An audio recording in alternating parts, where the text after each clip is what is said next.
Unit 2, Lesson 3, UNICEF. The acronym UNICEF stands for United Nations International Children's Emergency Fund. This organization was created by the United Nations in 1946 to provide emergency help to children in post-war Europe and China. In 1950, UNICEF's responsibilities were expanded to providing long-term help to children and mothers in all developing countries. 3 years later, UNICEF became a permanent part of the United Nations system, and its name was changed to United Nations Children's Fund. Despite the name change, the acronym UNICEF was kept, and today most people know of the organization by its acronym rather than its name.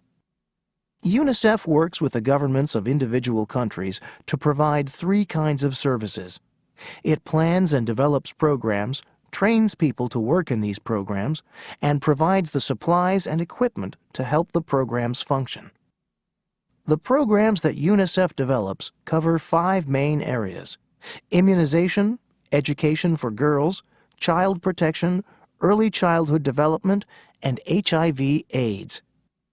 In the area of immunization, UNICEF has had many successes, but it still has much work to do.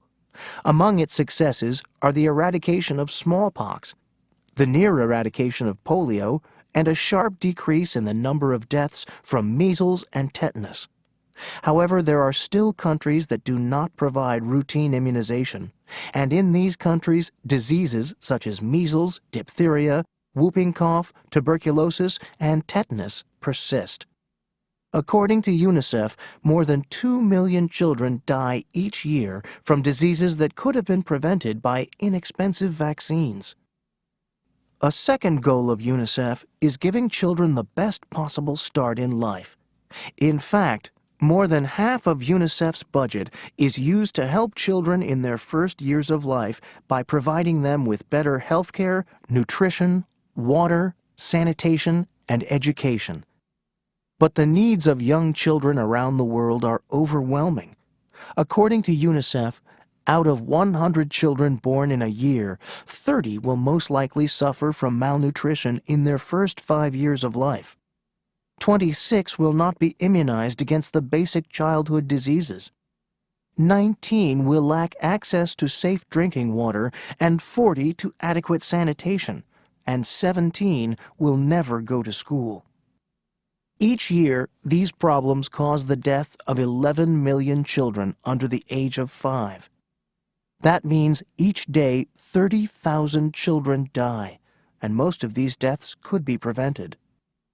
One of the biggest challenges facing UNICEF today is HIV/AIDS. Globally, there are now 42 million people with HIV/AIDS.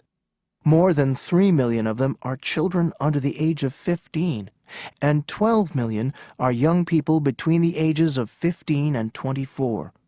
One of the primary reasons for the increase in the number of HIV/AIDS cases is ignorance about how the disease is spread.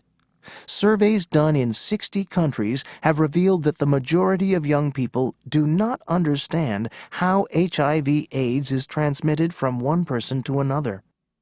To change this, UNICEF focuses much of its attention on educating young people about the disease. In addition to its educational programs, UNICEF is also involved in taking care of people with the disease and protecting them from discrimination. While much of UNICEF's work is now in long-term projects, it still plays a vital role in emergency situations. In cases of natural disasters, such as floods and earthquakes, UNICEF is able to respond quickly to people's needs, especially the needs of children.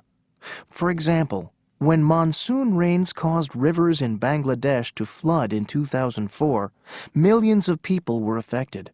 The floods contaminated drinking water supplies, quickly spreading disease. UNICEF was able to move in quickly with medical supplies and equipment to set up sanitation systems.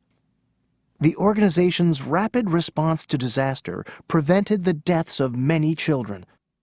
Again, when a tsunami hit countries in Southeast Asia in 2004, UNICEF was able to rush relief assistance to the area to help the survivors.